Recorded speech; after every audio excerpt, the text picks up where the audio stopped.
Chapter 47. Diverse nations need different guidance.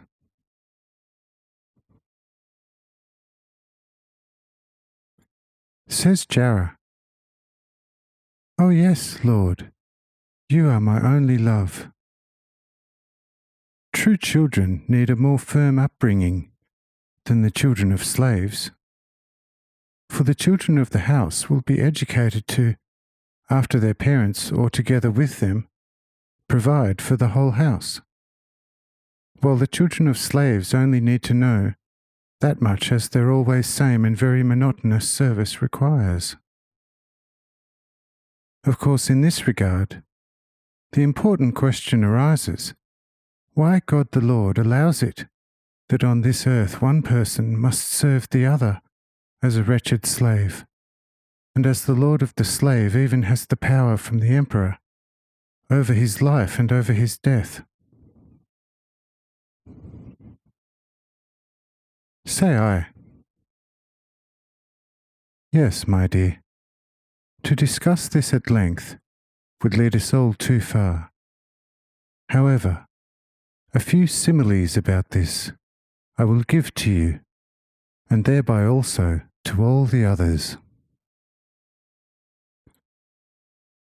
Who will comprehend this will also understand a few other things at the same time.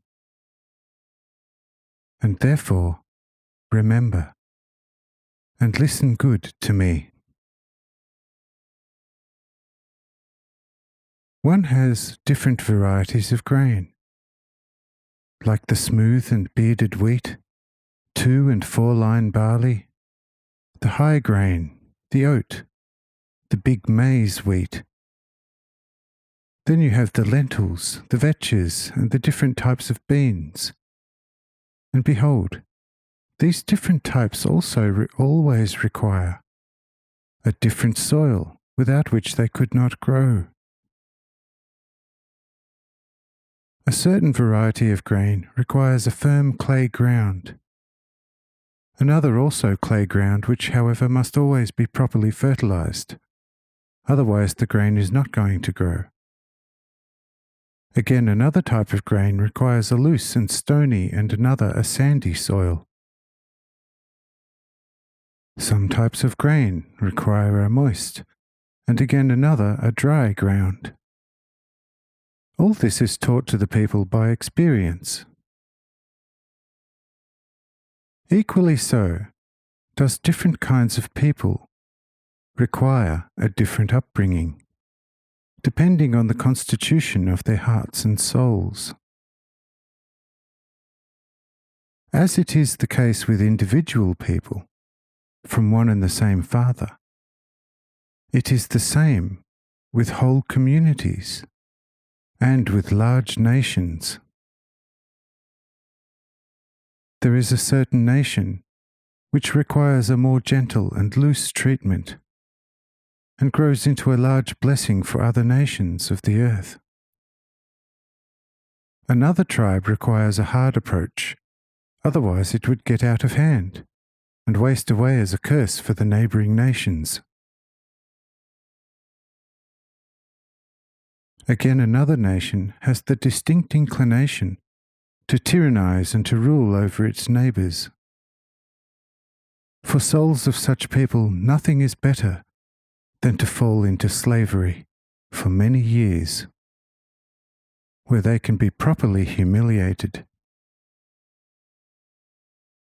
If they have accustomed themselves in humility, and finally carry their lot with all patience and without grumbling, then they will become free citizens of this earth again, and will now, as an ennobled fruit on the best and fattest ground, prosper exceedingly well.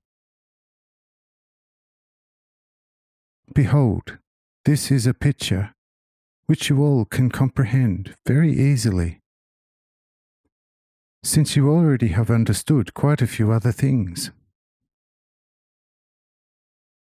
However, to make this very important issue even more clear, I present to you the different parts of the human body, of which each part has a different form, and therefore requires a different treatment, and if ill, also of course requires a different treatment, so that it recovers. If someone feels a pain in the eye, he certainly must use a completely different treatment than treating a pain in the one or other foot. Who has a suffering in the belly must treat it differently from an illness in one or other hand. And as such, with illnesses of the body, it must be considered if these are new or old and stubborn evils. A young evil can often be removed by light means, while an old illness requires a strong medicine, nearly on life and death, to get it removed from the body. People, however, always correspond with their souls to the different parts of their body. Depending on any soul corresponding to a more noble or less noble part of its body, the more the soul must be treated correspondingly like that individual part with which it corresponds. From this picture again, the different relations of people to their soul moral sphere have also be treated differently, like the individual parts with which they correspond in their soul moral sphere. A bad tooth in the mouth must finally be torn out and be discarded if all other treatments are not helping, so that the healthy teeth are not affected. Equally so must an incorrigible person be removed from a community, so that the whole community is not spoilt. Similar, even a whole nation, although not physical, has to be, however, exterminated morally, so that in the end, not all nations on earth are spoilt by it. Look it up in the Chronicles, and you will find how big a nation the Babylonians, the Ninevesians, the Medes, the Persians, the Egyptians, the old Greeks, and before them the Phoenicians and the Trojans were. Where are all these nations now? Where are the Gomorrites and the Sodomites? And where the people of the 10 cities? Yes, physical, they still exist in their neglected descendants, who, however, do not have name and never ever rise under the old name to become any nation on this earth, since there is nothing worse than an old name to which a lot of futile inexpressiveness is stuck. Such people or nations regard themselves, because of such ancient famous name, as much better and venerable than any young nation, which by gentleness, humility, and love towards their brothers find themselves in a state of righteousness, and therefore soul healthiness before God. If you look at this with just some attention, you will soon find how good and just the Father in heaven is.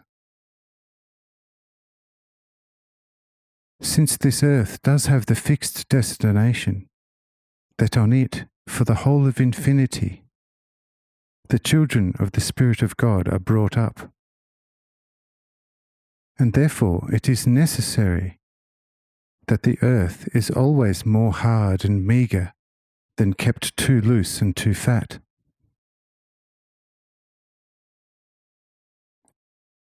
The weeds shooting up among the choice grain do not hinder the growing, ripening, and blessed thriving of the choice fruit, even whilst they afterwards serve as manure for the soil that has become hard and meagre.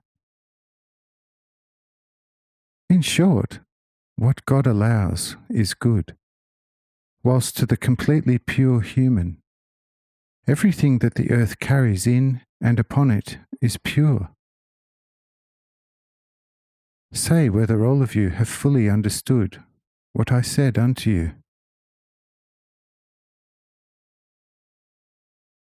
Says Irenaeus, Lord, who should not have understood you there? It all is lucent as the sun. Say I, very well, so let Joso give us a sincere opinion about it.